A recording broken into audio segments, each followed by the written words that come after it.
Hello guys, how are you all? Mumma's boy page থেকে তোমাদের ছোট্ট শ্যাম্য বলছি। অনেক দিন পর আমি একটা ব্লগ নিয়ে আসলাম। আসলে আমি ঘুরতে গিয়েছিলাম, তো ঘুরে আসার পর আমার আবার স্কুলের এক্সামও শুরু হয়ে গেছিল, তাই ভয়েস দিতে দেরি হয়ে গেছে। কিছুদিন আগে আমি চেন্নাই গিয়েছিলাম ডাক্তার দেখানোর জন্য আর ঘোরার জন্য। প্রথমে আমরা এখান থেকে এয়ারপোর্টে চলে গেলাম। এই যে এয়ারপোর্টের ভিতরে আমি লাগেজগুলো নিয়ে যাচ্ছি। তারপর এখানে যখন ব্যাগগুলো ওয়েট করছিল, আমি দাঁড়িয়ে দাঁড়িয়ে দেখছিলাম। আমাদের লাগেজগুলো যখন চলে গেল, তখন আমি আবার বাই বাই দিলাম। আমার এগুলা দেখতে খুব মজা লাগছিল। বোর্ডিং আর ইমিগ্রেশনের শেষ হওয়ার পর আমাদের হাতে বেশি সময় ছিল না, একটু ক্ষুধা লাগছিল। আমরা একটু নাস্তা করে ফেললাম।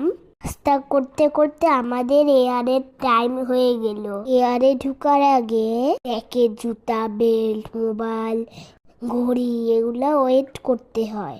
আমরা সেখানে চলে গেলাম ওয়েট করার জন্য।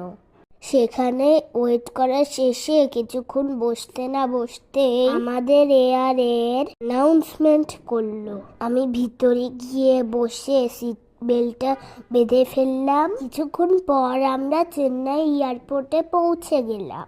চেন্নাই এয়ারপোর্টটা যে কি সুন্দর! এখানে একটা গণেশ ঠাকুর ছিল, ওইটা দেখেই আমি ছুটে চলে গেলাম। এখন লাগেজ আসার পালা।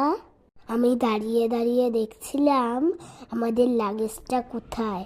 তারপর লাগেজগুলো কালেক্ট করে আমরা চলে গেলাম চেন্নাই স্টেশনের উদ্দেশ্যে। সেখান থেকে আমরা ভেলোরে যাব। স্টেশনে গিয়ে আমরা একটা লাউঞ্জে ছিলাম, বেশি না 3-4 ঘন্টার জন্য।